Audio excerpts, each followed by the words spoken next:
word on the street is you're ready to start building communism again.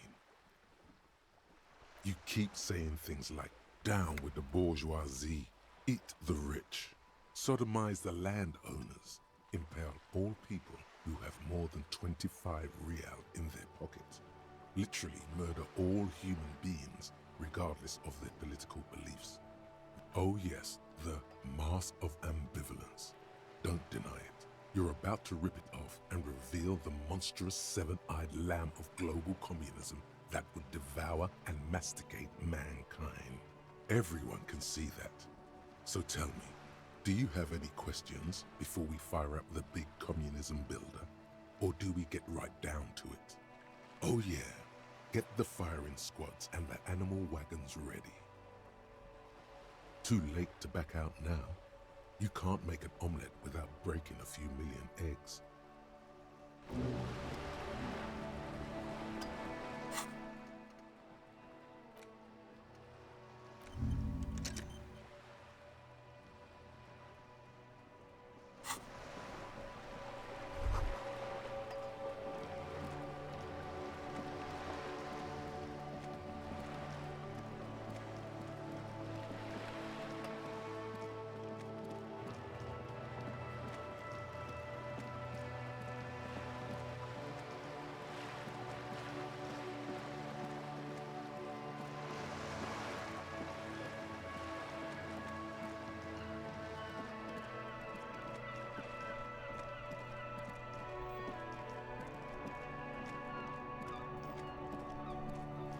Now it's turning into a kind of a snow limbo, man.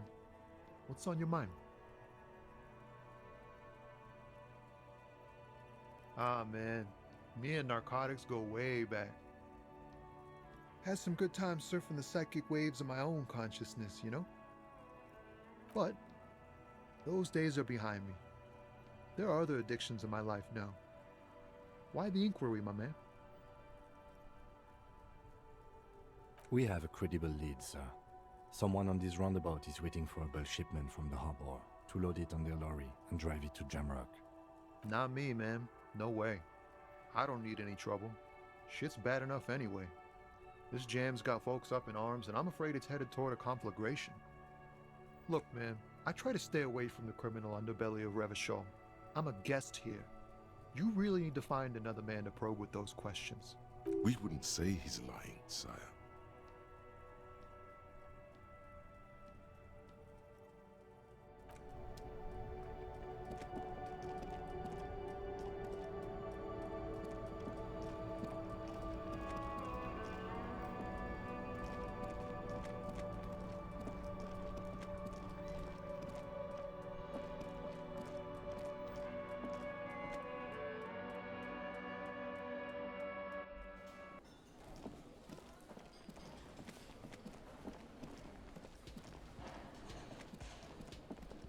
Can I help you? Yes, have you got it? Well?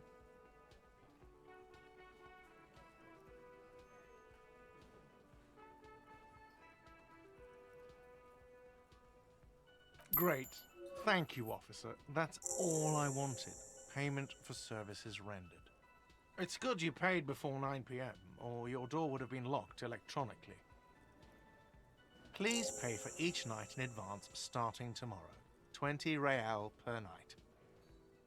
I'll take a room here too. Of course. Always happy to have officers from the RCM as guests. Anything else I can do for you?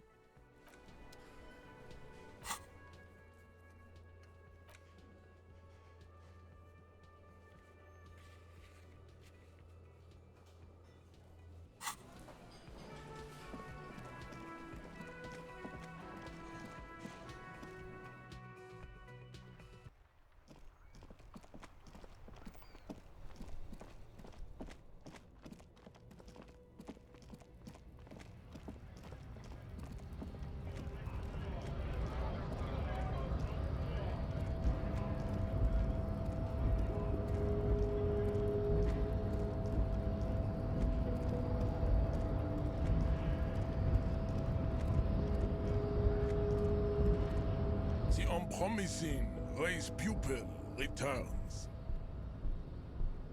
And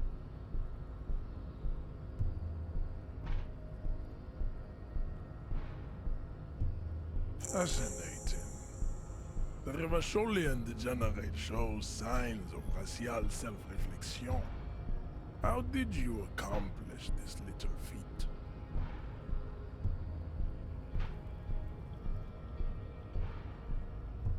So it would seem, Throloful. I find myself at a crossroads. On one hand, this pathetic self-therapy has little to do with the great mystery of living organisms. And, of course, you will not be able to free yourself from the yoke of rule. If the Revacholian degenerate is capable of critical thought, he may still prove a race adversary. Why? Jean, baby. Do the heroic thing. That is not possible.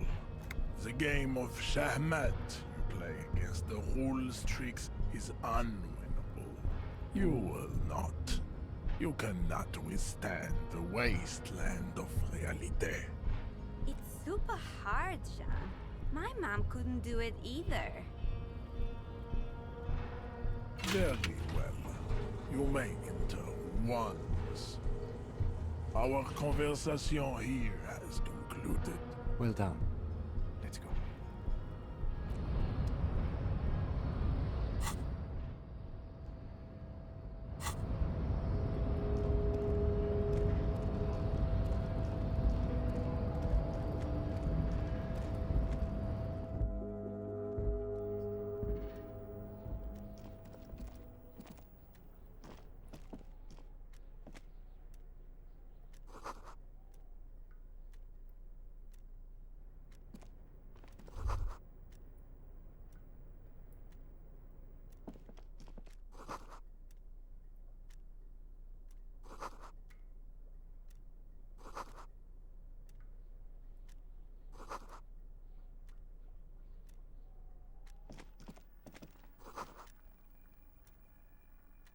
An imposing combination of a punch clock and a payphone is looking down at you from the wall. A note on the side says, "Tokens unavailable due to strike. Use change." The machine swallows your coin and seems to be waiting for your next move. It's unclear whether you actually have muscle memory. Right now, your finger is just drawing vaguely occult patterns in the air. Undoubtedly, no. Sure, why not? Muscle memory is a tricky thing.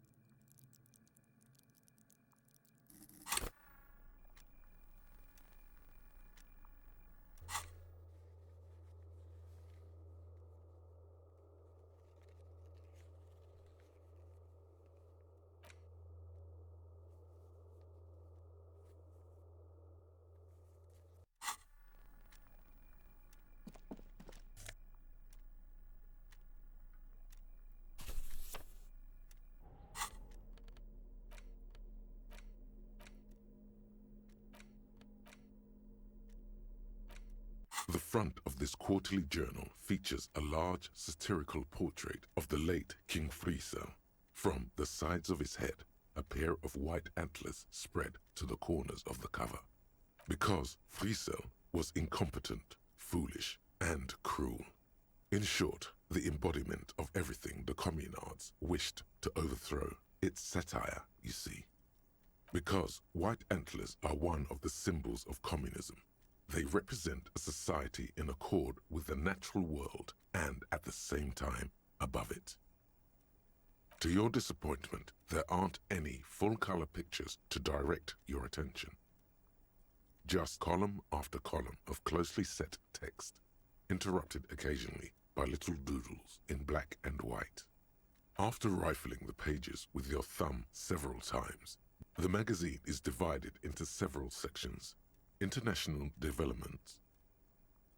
Comrade, as you know, this journal takes its name from Mazov's immortal expression, du cristal à la fumée.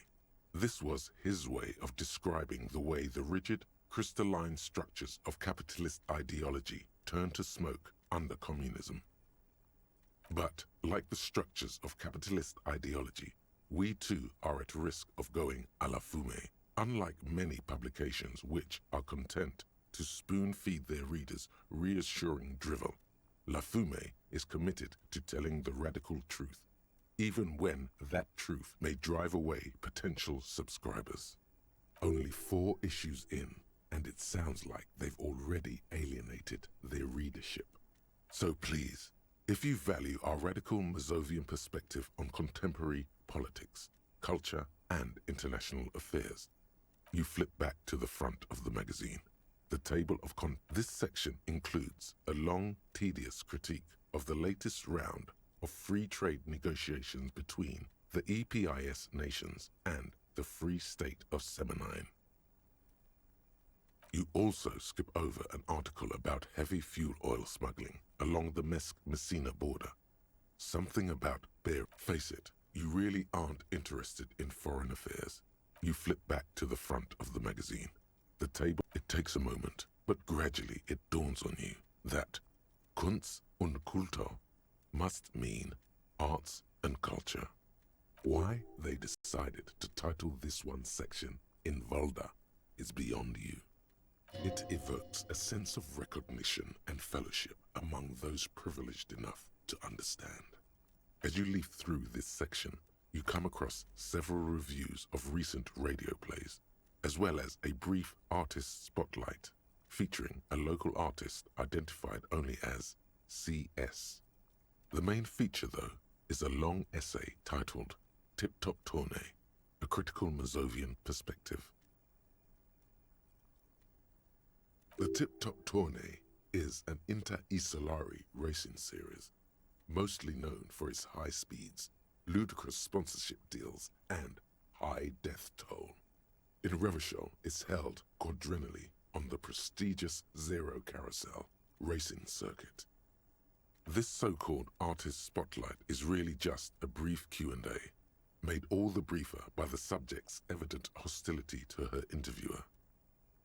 You think you're settling in for a relaxing recap of the most recent season, maybe sprinkled with some nice anecdotes about a few of the more colorful drivers.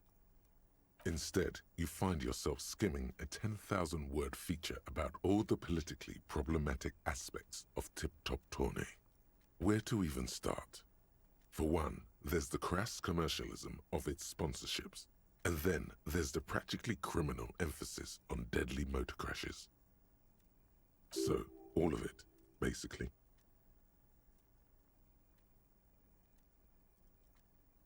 Oddly enough, this article has 2 bylines, Nasteb Encolada Bernal and Exilus Buka. There's no way those are real names. Have you ever met anyone named Exilus? Come on, they're plainly pseudonyms.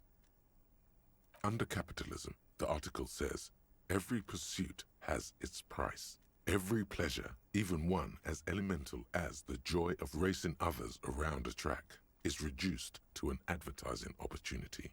Thus, the so-called tournée becomes a competition between increasingly meaningless brand signifiers. Your discount laundry detergent racing against a pack of Astra cigarettes, or even a fritter. And that precisely is what's problematic about it. Were it not for the promise of random, spectacular violence, audiences would quickly lose interest. At the end of the day, it's the destruction of these 750,000 real racers that you see? One cannot avoid the conclusion that Tip Top Tournée is simply the apotheosis of spectacular entertainment under capitalism. Ah, come on. Can this article read your mind? A certain kind of young man reads 1 or 2 books and suddenly thinks he understands the secret structures of reality. If I had to wager, I'd say they've never even seen the inside of a motor, much less a motor race. I take whatever they write with a lot. You flip back to the front of the magazine. The table of contents unfolds before you. Unsurprisingly, much of this section is taken up with articles declaring unqualified support for the dock workers' strike. You skim the headlines. Paint the harbour red and white. Finally, there's a brief article by the writer, G. Martin, accusing the owner of the Capeside Apartments of illegally attempting to evict certain communist tenants simply for not having paid their rent.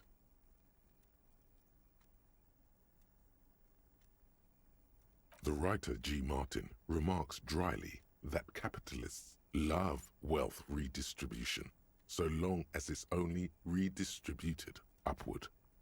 It's true, the rentiers have been bleeding you dry. You really ought to find your own place one of these days.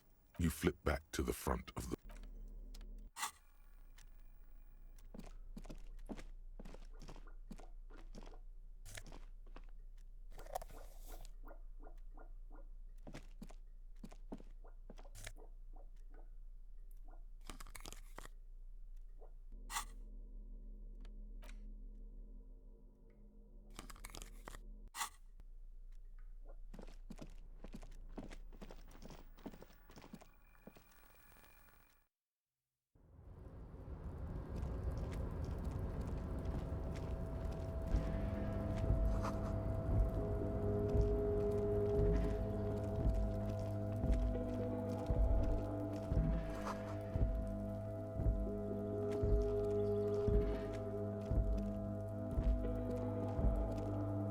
This is the night watchman's booth. The name on the door reads, René Arnaud. Listen, it's okay to take a few minutes to yourself. Sit down and have a breather. If you must. But please hurry, we are pretty easy to spot up here. Nothing incriminating catches your eye. The cabinets are clean and their sparse contents meticulously organized. There's a framed photograph on the table. It's a black and white photo of a young couple out in a street fair. The man, René, is dressed in a Royal Carabinieri uniform. René looks like he's about to smile. This photo must be tied to some good memories. Why did you take that picture of René?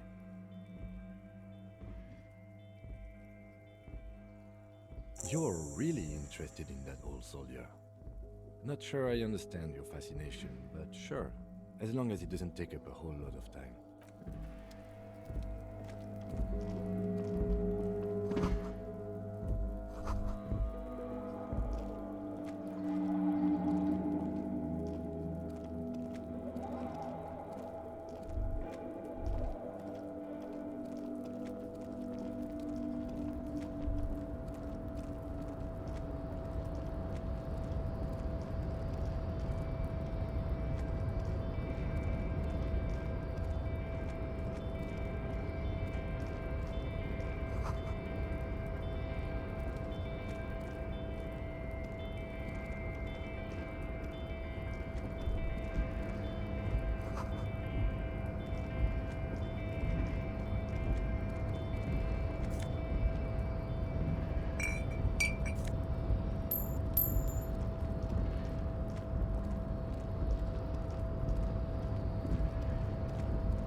All those empty wine bottles and cigarette butts on the ground.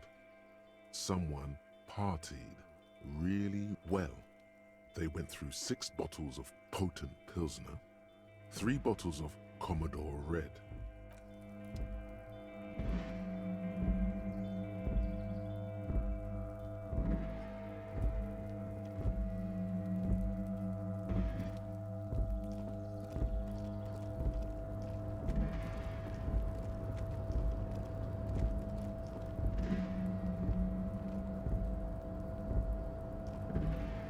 Looks like someone left his tarpaulin cloak hanging on the railing here.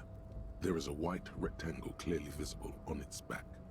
This is your cloak. You can feel it. Yes, it does bear the RCM insignia, and we are the only detectives in Martinez. The service cloak issued to you by your station? As your fingers touch the tarpaulin, it almost feels like the cloak wants to deliver. I will shield you from the elements and give my life for yours.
Container, I'll turn you nice and red.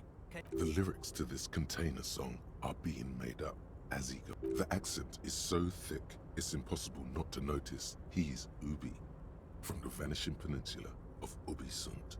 Container, used to be Wild Pines. Container, Everard, he looks after everyone. Huh? Well, hey there. How can I help you, mister? The look in its deep blue eyes is as sincere as you've ever seen. Kind of makes you feel like an arsehole for... I see you are not a union man, mister. Did you get lost? You're not one of them scabs, are you?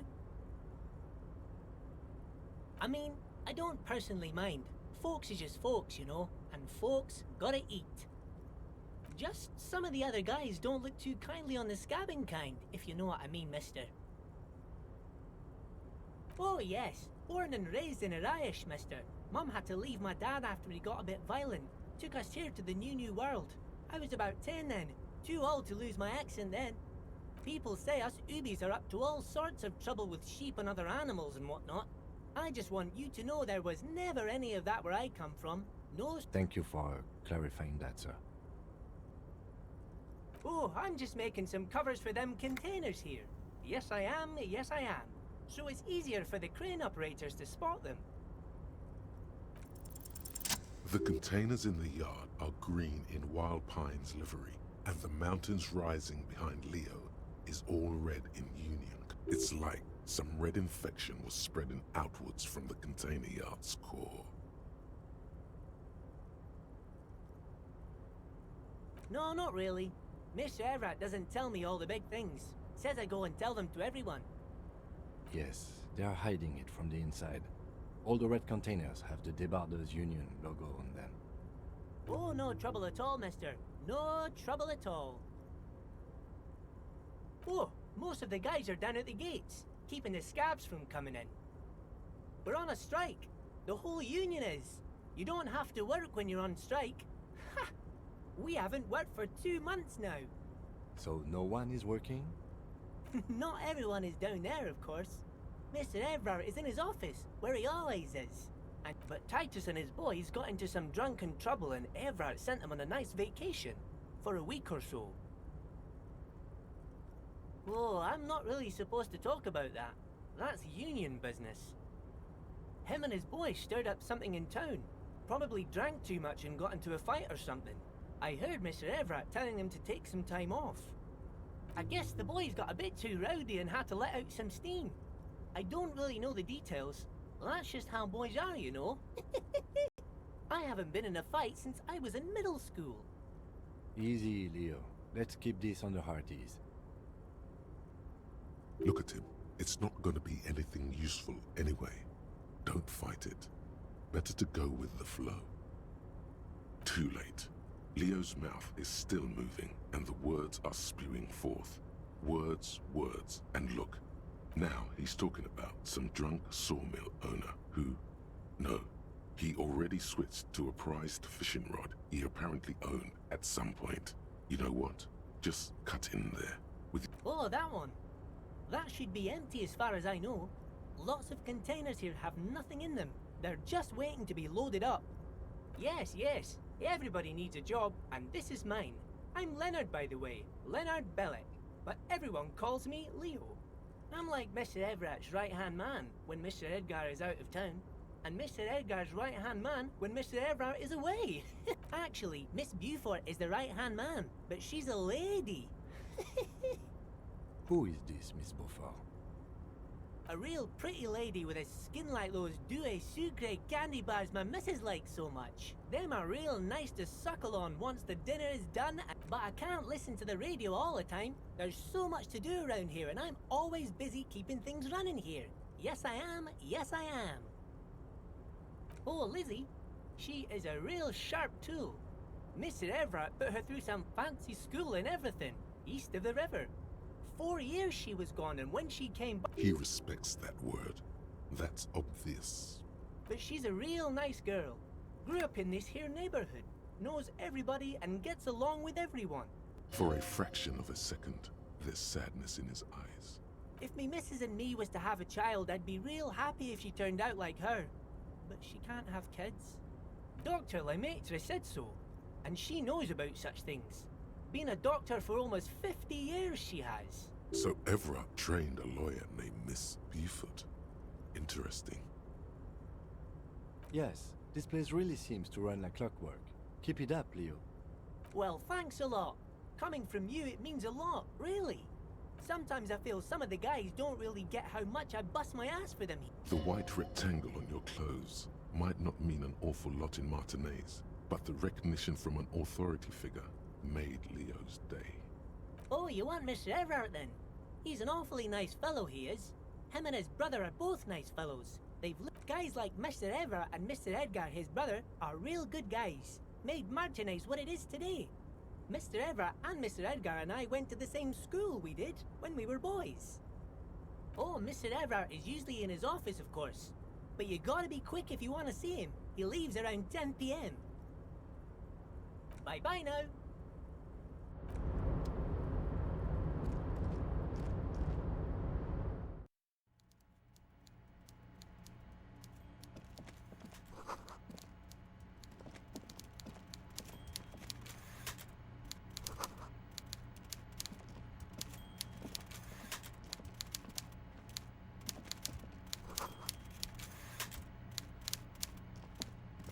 Before you is a walrus of a man seated behind a large desk.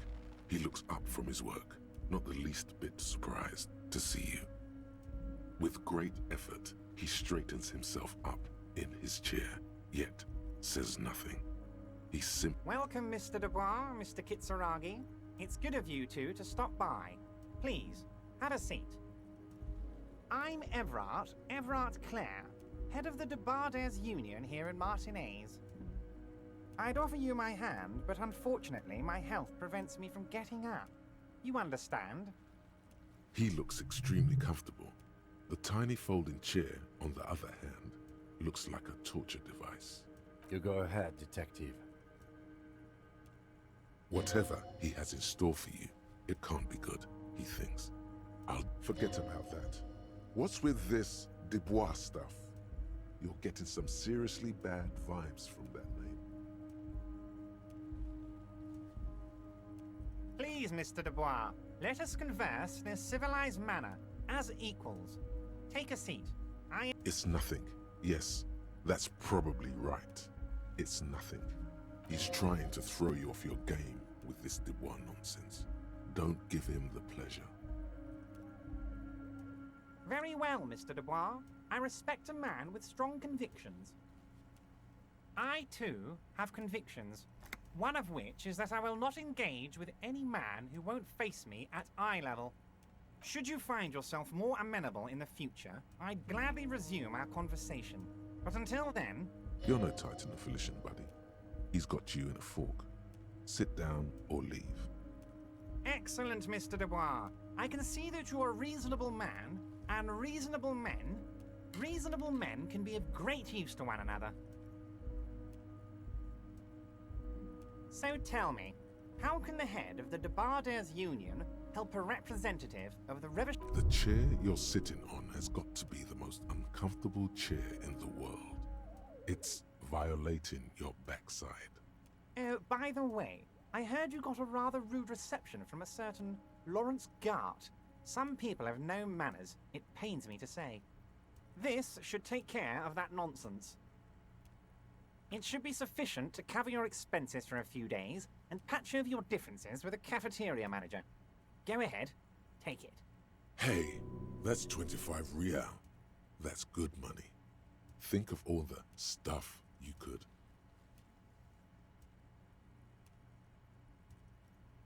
Yes, I know Lawrence. He's a real character. No union man in him. A real piece of work, that boy is. With a grin, he points to the checker game. It's like you're on a game show. At least don't thank him for it. Okay. I respect a man with principles. No handouts, then. Now, I'd like to set your mind at ease about one other matter. Your lost gun. Let me assure you, Union people are on it as we speak. His slug-like lips move, but all you hear is an echo. Lost gun, lost gun. The world is swallowed by a black hole of fear. Only 2 words escape its gravitational pull. Lost and gun. Are you all right, Harry? You say you got this, but you seem a little anxious to me. Don't be. Everything's going to be all right. It's not like you left it loaded. You didn't lose a loaded gun. Local children aren't out there playing with it right now, pointing it into their own mouths. It's in a safe place. I just know it. Officer, we will deal with this later. We don't need Mr. Clare's help with this. I wouldn't be so sure about that. God, you're sweating. Your knee is jerking.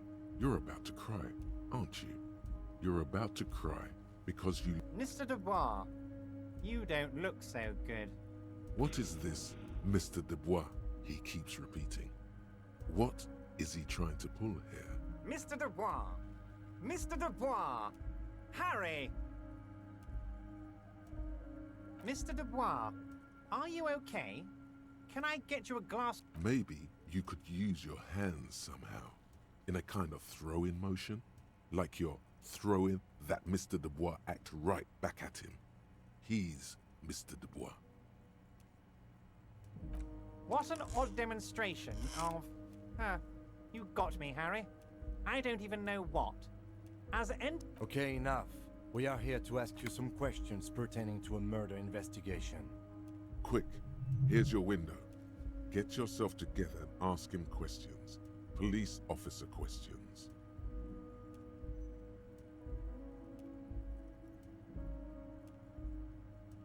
Oh, of course. That's your main thing here. That's why you're in Martinez. I know everything that goes on around here. I mean, it's no secret that the lynching is connected to the strike. So much to talk about. Honestly, it's been weighing on me so heavily. I understand you need to interview me. But there's a thing that's been keeping me up at night. I want to talk about the hanging. I mean, if we could just calmly talk, exchange information. Yes, that sounds good. Let's do that. But I can't think straight with this thing weighing on me. You're police officers, aren't you? I have a crazy idea. You guys are basically door-opening machines. Incredibly talented at opening doors. Oh, you're being too modest, my friend. But don't worry.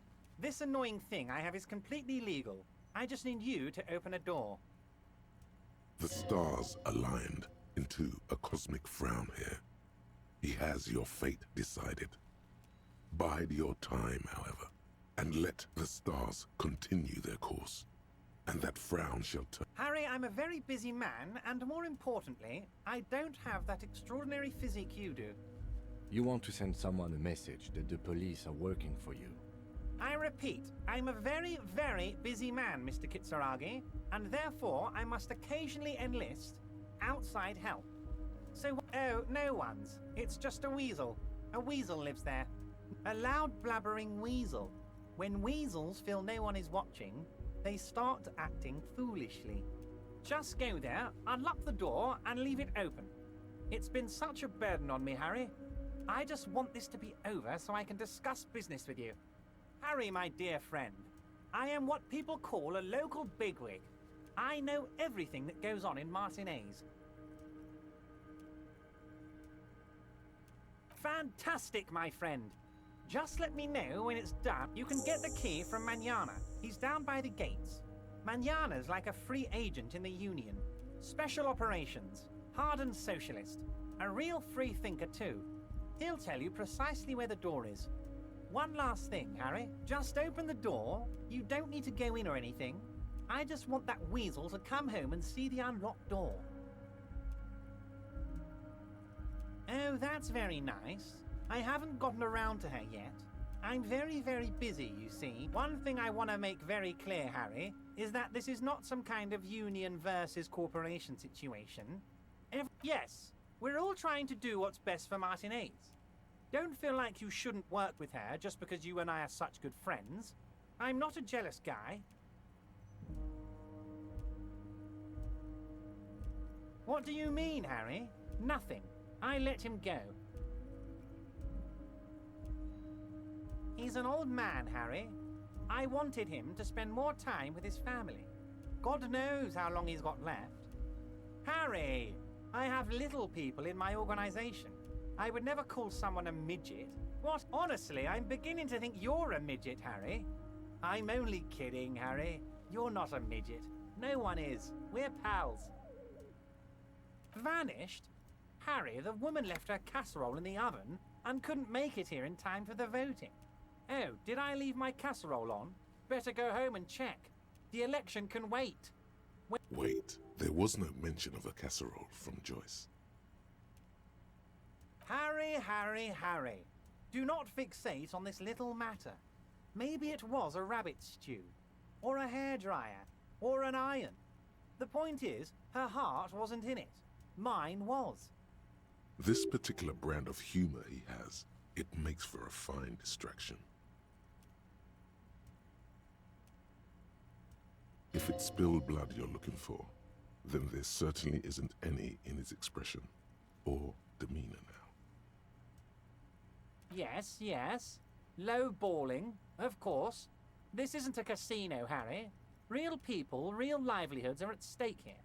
But everything's a casino for those rich types. His expression makes it clear. This is childish and irresponsible behavior. If she actually wants to see me, she will find a way. Any good negotiator would. And I just don't have anything to discuss with a bad negotiator. Of course, Harry. Let me just assure you one more time. I have no interest in what she is doing, but I myself have nothing to hide. Your business is your business, and I respect your privacy. Just remember, none of this. Tell her about all of it. My brother's picture, my singing swordfish clock. Tell her how overweight I am and how I'm helping you find your lost gun. Tell her about everything. Everard doesn't mind.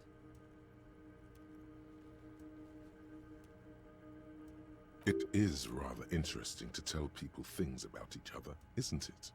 It was nice telling him about her right now. Of course. Let us dispatch with the formalities. You call me Everard, I call you Harry. My God, so it's true. I didn't want to believe it, but you are a fantastic science fiction amnesiac cop. I think the odds of that are very low. It might be a good idea to hide your confusion. I mean, see what his game is for. So good to hear that, Harry. Apparently my sources were wrong. However, if you did have a spot of memory trouble, I could help you out. Words flow like a river of honey from his lips. I guess word has already reached him. Are you trying to tell me you've gotten hold of some of our documents? Mr. Kitsuragi, would you mind? Me and Harry are talking about his lost identity right now. Don't just jump to the folder. That's not smart. Shows you're on the edge. Do some probing first.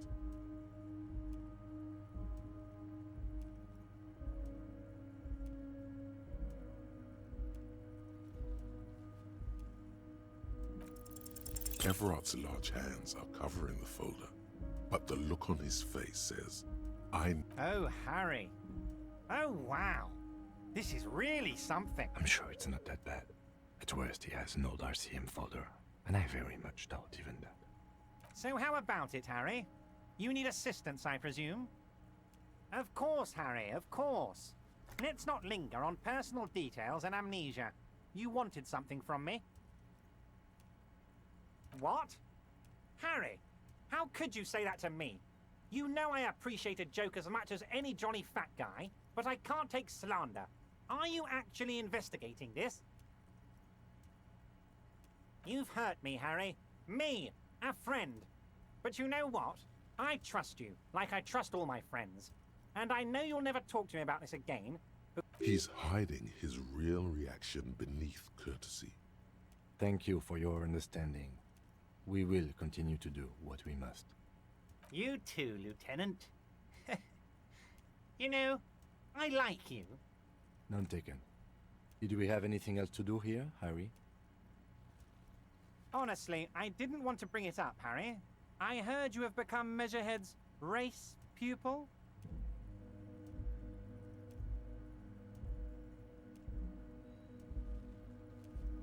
Of course, Harry, of course. You're not some kind of a fantastic racist now. No one's gonna know what you did with race there, Harry. Your race bonanza is safe with me. Word of... Anyway, I assure you, I am a very well-informed man. Information reaches me before I even get the chance to request it. Wait, you need this to get in and out through the gate. Here, you're one of us now. A real red and white Union man. Take care, Harry.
So, how'd you like our harbor? You've been in there, he means. Talked to the boss man too, probably. It's but a rest area on the path leading across open plains. Right. You talk to the boss, eye to eye, like men of the plain. If you have any more questions, I'm set to talk. The mercenary, eh? Who could have killed him? That's indeed the question. I even do. The man whispers a jaunty tune. A coastal breeze ruffles his hair. A key, huh? What door is this key supposed to open? Oh, say no more. I got you. I got that key right here. And let me tell you, it's mighty good of you to help us out during the strike. Working class solidarity, as they say.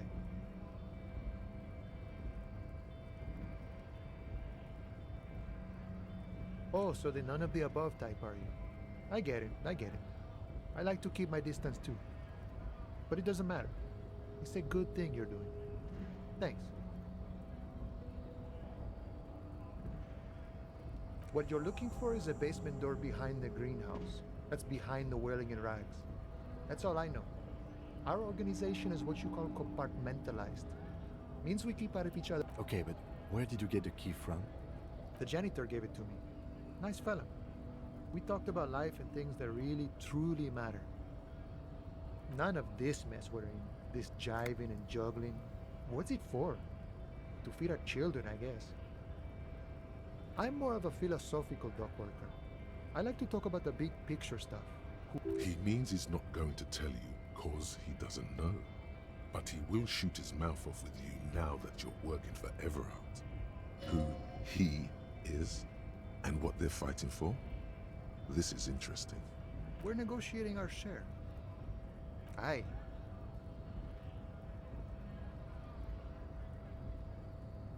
All of it. However, right now we want all the harbor workers to be on the company's board. This seditious talk sounds like communism.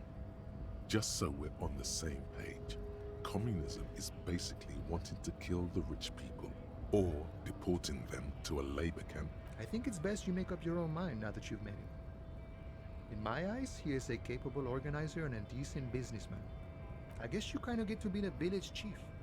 He oversees the harbor, makes deals with the owners or other relevant parties, watches out for his own. By that, you mean corruption? By heavens, why would he not be corrupt? We live in a harsh and disordered world, see? The old man is corrupt for our benefit, and we know it. Appreciate it even. He is, personally, not too lavish. He is reasonably lavish, sure. That's his prerogative. It's not like you want a saintly demeanor on a corrupt motherfucker. Besides, there are no non-corrupt systems in the world anyway. And moralism is the most corrupt of them all. Not you, you would like to say. But then there's that weasel door. This man has political theory, and it has not failed him today. Sure thing. This was great. You feel mentally reinvigorated. All I'm wondering, man.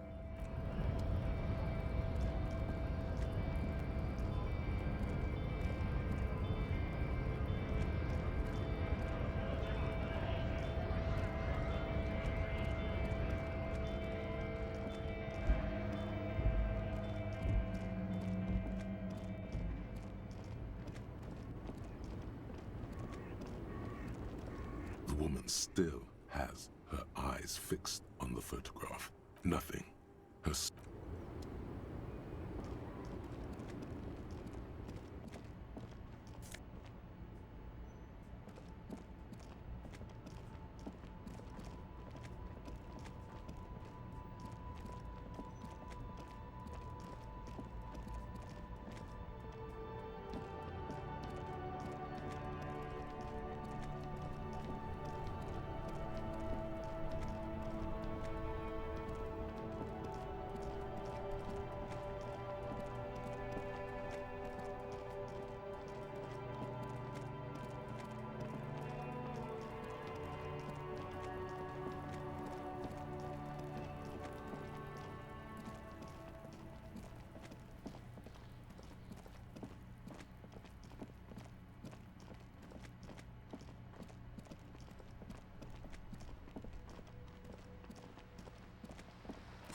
This must be it.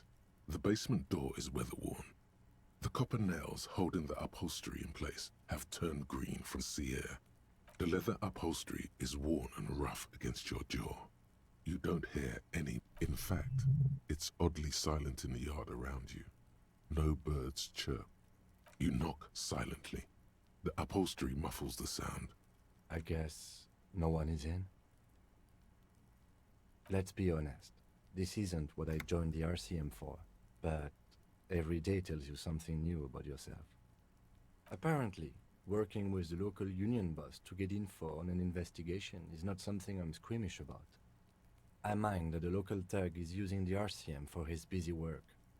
But if on the other hand, we could just leave and tell Evrard we opened the door. No one seems to be tailing us to see if we actually did it. Yes, presenting a fabrication is known to get results here and there. The door is right here. You can just open it and be done with this. Besides, if you never open it, you're never gonna find out what's behind the door. You try to be as silent as you can. It takes a bit of rattling of the handle to loosen the bolt. Finally, the door unlocks with a small clack. Thoughts race through. Only curiosity could account for stepping over that threshold. There might be important information in the apartment.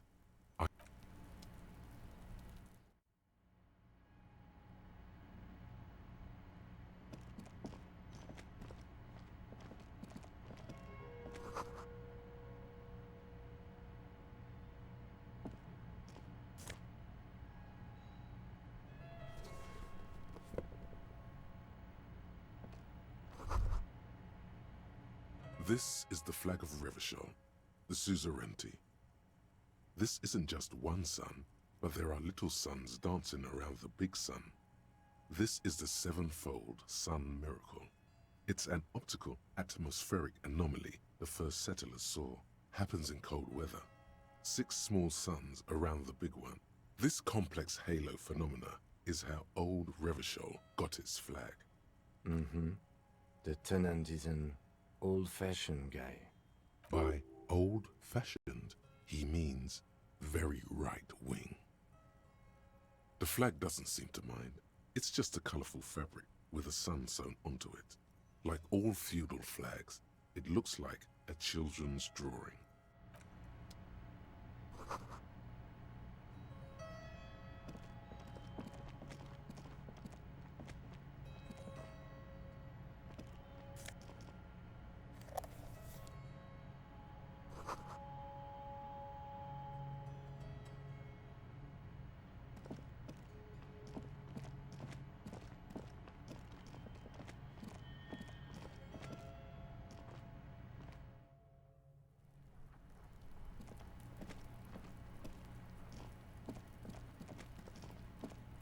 There must be another way into the building.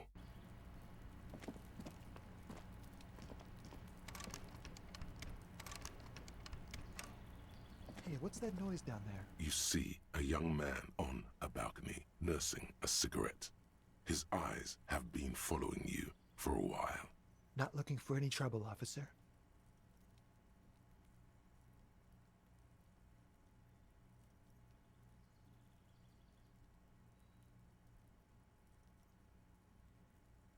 I don't want to be seen talking to the gendarmerie if that's okay. I just want to finish my cigarette. Don't let him go. This could be your witness. The balcony has a great view of the whole thing. Is it really that important? Like a nervous cat, he keeps stealing looks at the neighboring windows. All right, but make it quick. Once I finish this cigarette, I have to run.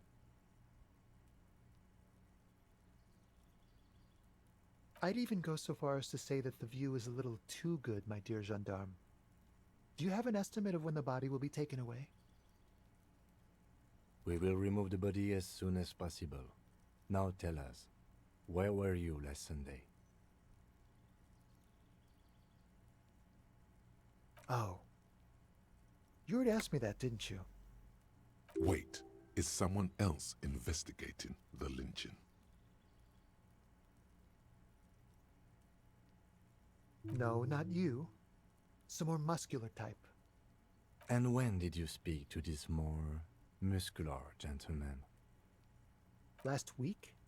I don't know. Look, You didn't answer the question. What were you doing last Sunday? I had a friend over. It was my Sunday friend. Makes sense. Friends are nice on Sunday. You don't have to work. You can just spend time with pals. He doesn't reply, gesturing no with his cigarette. Under the dull and darkening sky, the neighboring windows stand silent. My name? My name is Martin Martinez. That's definitely not his real name. No, of course not. Could you please lower your voice? Ask him again. And I really need to finish this cigarette. But he hasn't left yet. No. We won't. Now, if you'll excuse me, I really need to get going. This isn't the place or time for questions. Who knows who might be watching from the distance, hidden for a moment. The man on the balcony seems almost vulnerable. Something moves in the depths of his feline eyes, compassion and a hint of understanding. I am sorry, but I really don't have the information you're looking for. But, hold on, what's that? For a split second, his hand lingers, as though gesturing towards a stone placed right next to the front door. It's a sign. Good luck with the investigation.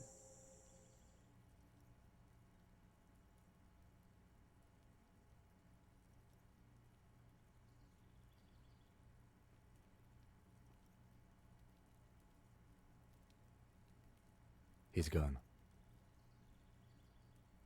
No point in running. Tenements like these often have multiple exits. If he doesn't want to talk to us, then he'll know how to hide himself. He could be a witness. Him or his Sunday friend. Either way, we need to look into that muscular type who's asking about our case. He did leave us a sign. Did you see that? He wanted to draw our attention to that stone right over there. If we find a way inside the building, we can ask around for his apartment. A stone, like any other, lying in a whirl of sleet and mud. Maybe there's something under it. There's a key beneath it, rusty from the dirt. This must be for the front door. Pity doesn't have the apartment number on it. This building has many apartments and the man can be in any of them. We'll just have to go in and see.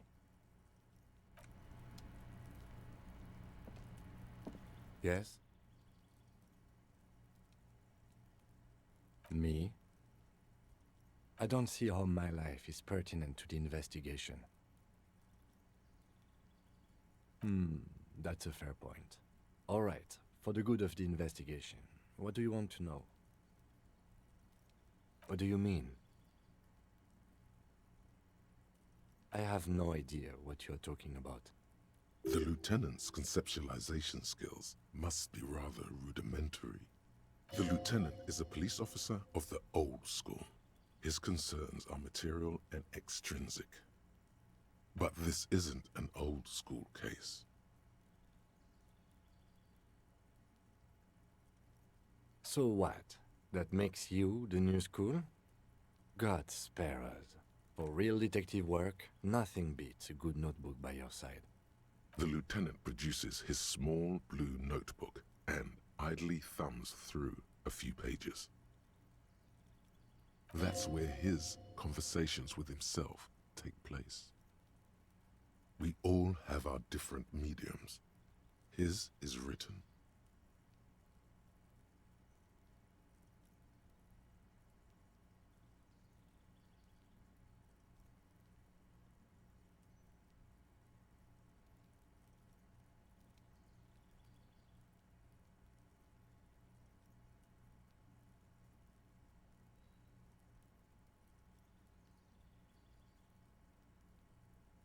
No.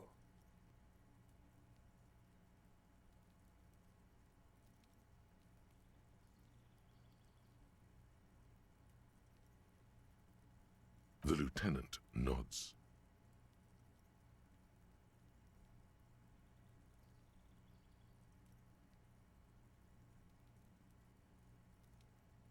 That's because I'm half Seolite, or quarter. My father's father was from Seoul. So was my grandmother, but from my mother's side. It's not an interesting topic.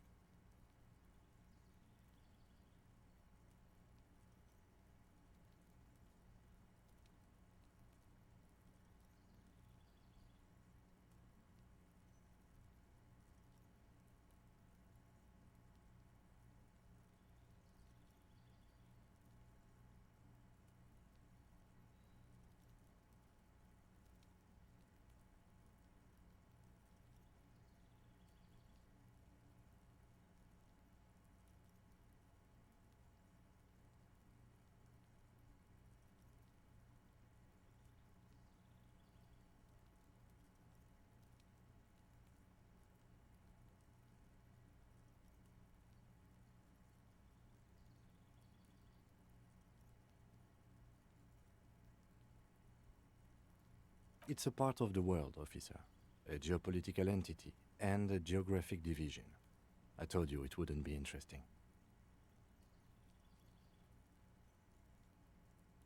Seoul is a protectionist, isolationist, pan-Isolari state west of the Insulindian Isola. Actually, it's quite interesting. Some would even say mysterious.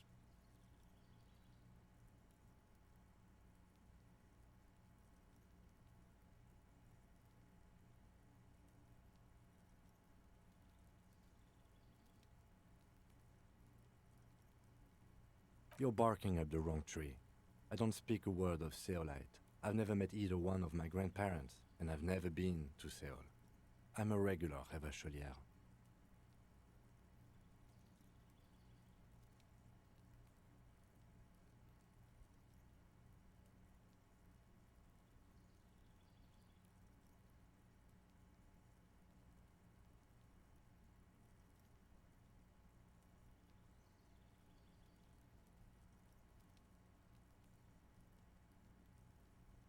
A point of pride to him.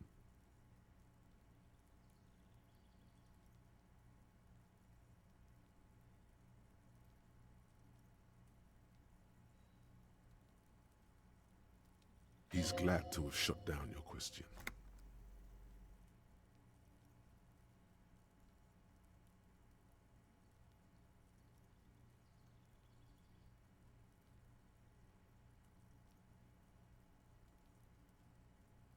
That's correct.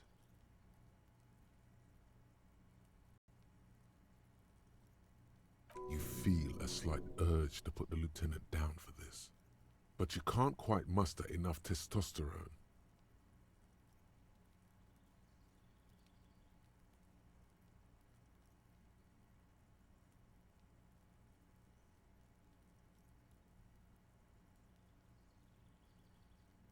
Are they? They are mostly just cumbersome.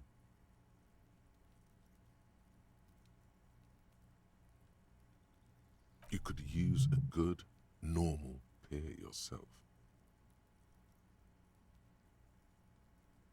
Good. Let's change the subject.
What do you want to know?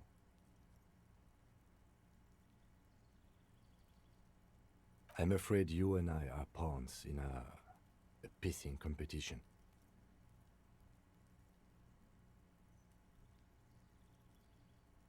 His disdain is clear. This man would not use such an expression otherwise.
You don't know?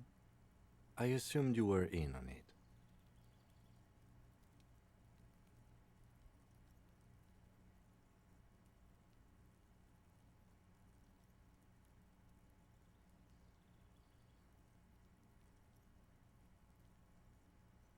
That's good. Better still than an imbecile cop-off. It's just stupidity. We shouldn't waste any more time on it. If you want my take, ask me after we've inspected the victim.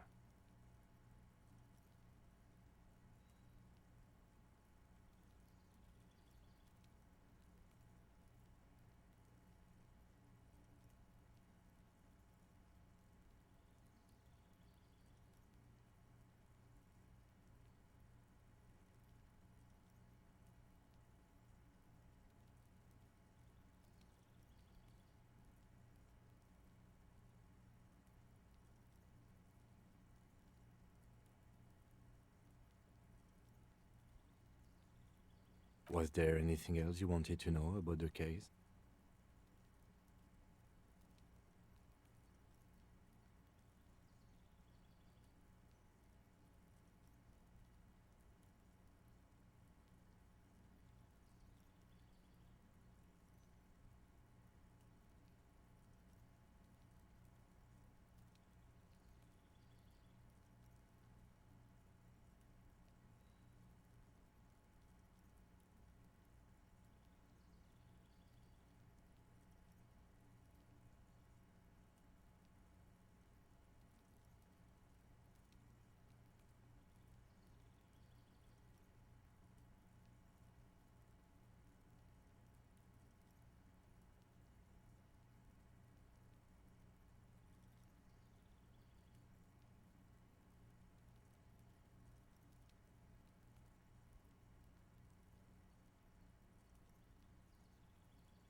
Maybe you can tell me what you do know to help me narrow it down a bit.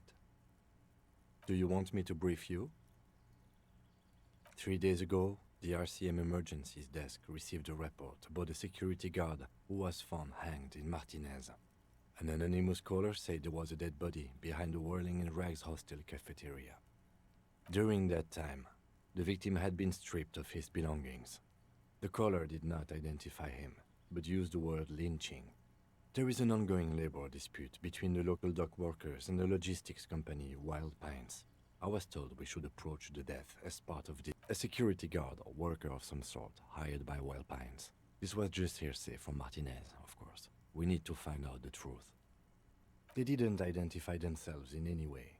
The tone was muffled using a device of some sort. The desk could identify neither the caller's age nor sex. There's a strong prejudice against involving the RCM in what's seen as union matters. The dock workers' union is the de facto police in Martinez. Now it appears they've started executing too. We cannot allow that. That's us, the Revachol Citizens Militia. We're the police in this city.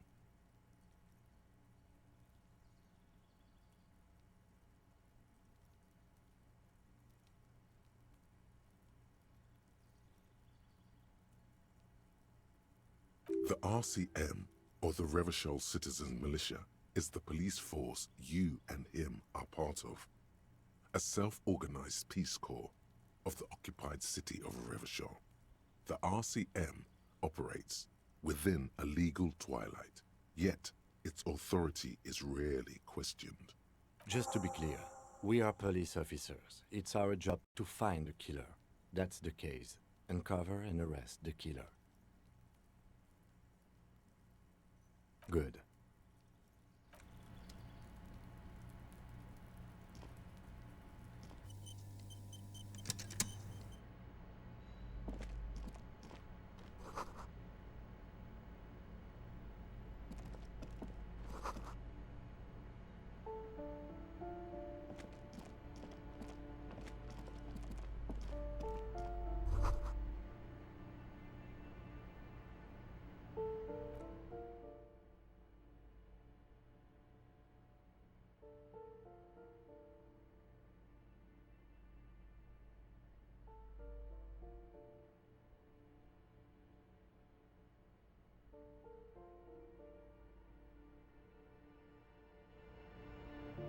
That isn't just a five-pointed star.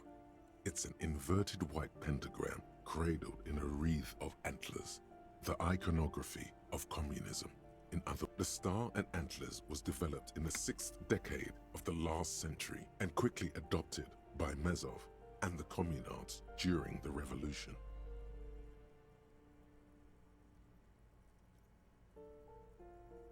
Even today, half a century after, the star and antlers retains the ability to evoke hope, disappointment, and fear in equal measure.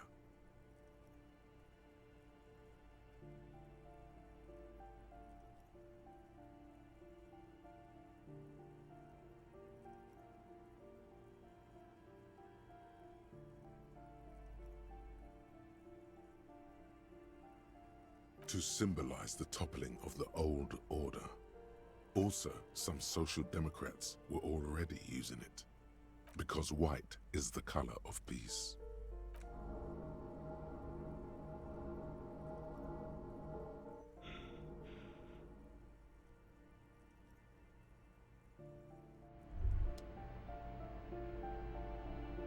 Despair creeps into you, getting fat on your weakness.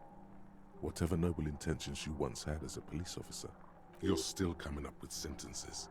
That's a step up from total annihilation, right?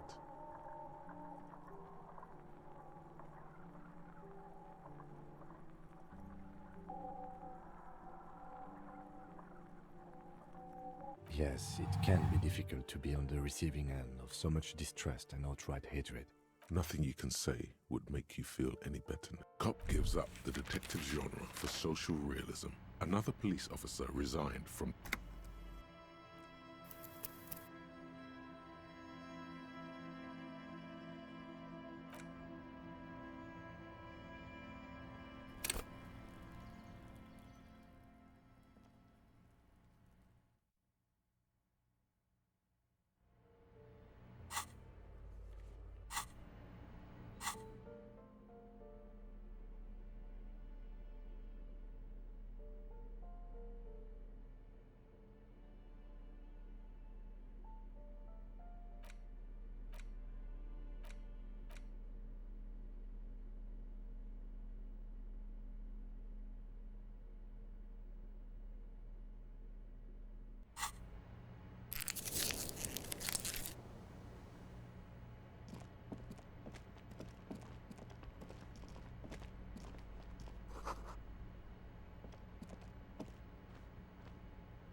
isn't just the star. And even today, to also because white is the gone. Gone is the glory. You are the big communism builder now. It's you or no one.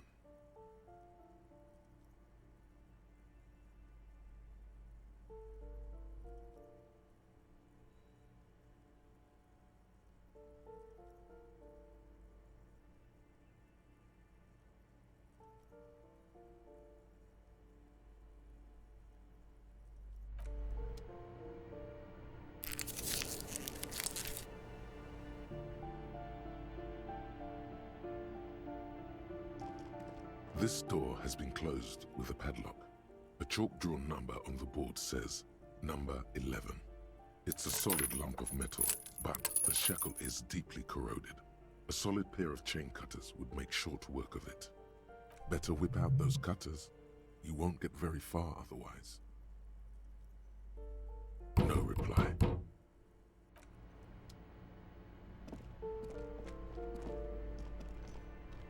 You hear someone walking around inside, rearranging the furniture. The number on the panel says 10. The walking stops abruptly, but no one comes to the door. You can feel tension on the other side. A poor communard from the looks of it. The room is barely bigger than a closet. Do I have to open the door? Do you have a warrant? I'm not obligated to open the door if you don't have a warrant. Let's go. We don't have a reason to get inside that apartment. It's generally easier to do things if you have literally any reason.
Give me a moment.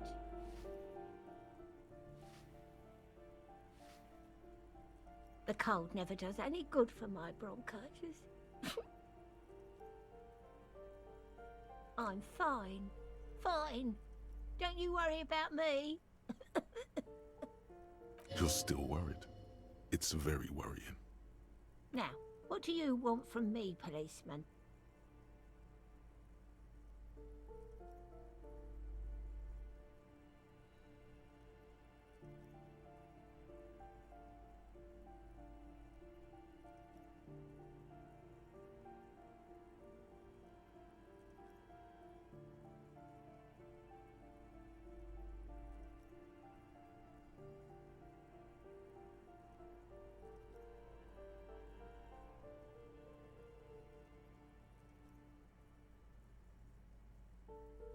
She's the cleaning lady.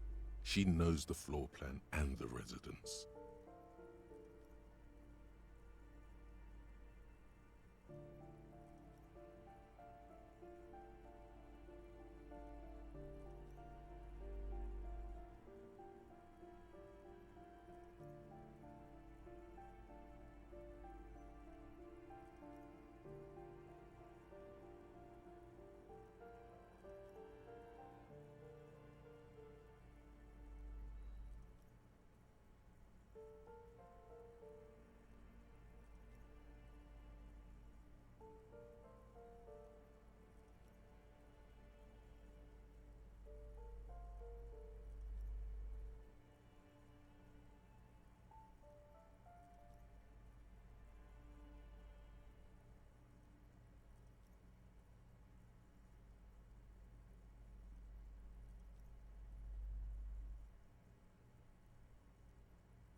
I'm no one. Just an old woman who cleans these hallways. If you can call it living. I have a little room upstairs right next to the coal room. It's barely bigger than a closet, but I don't complain, no. I have my bed and my aching bones to keep me company, and that's all I need from this world.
She hasn't spoken to anyone for a while.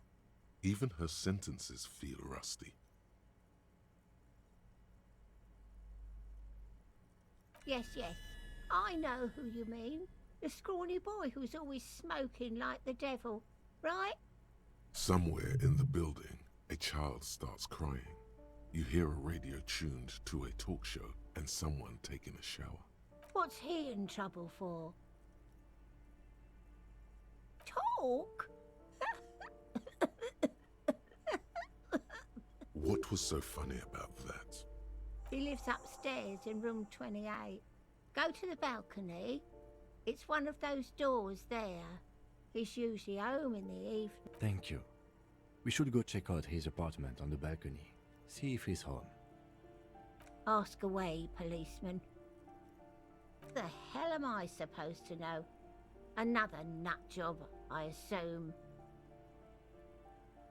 Some lunatic lost his mind. All kinds of morons pass through these halls. With how small these rooms are, wouldn't you want to break the wall down? People come and go. I don't keep an eye on everyone. They probably just moved or died, hopefully somewhere else. No one lives there. It's been empty for months. Impossible. I would know if someone had moved in there. Maybe it's those countercultural people again, breaking into a house like it's a public space. You're a policeman. Be good and take a look, will you? Great. Young people. They're worse than rats. You know, always littering the hallways with trinkets and empty beer cans.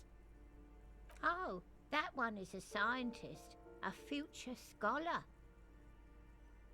I think he studies astrology at the community college.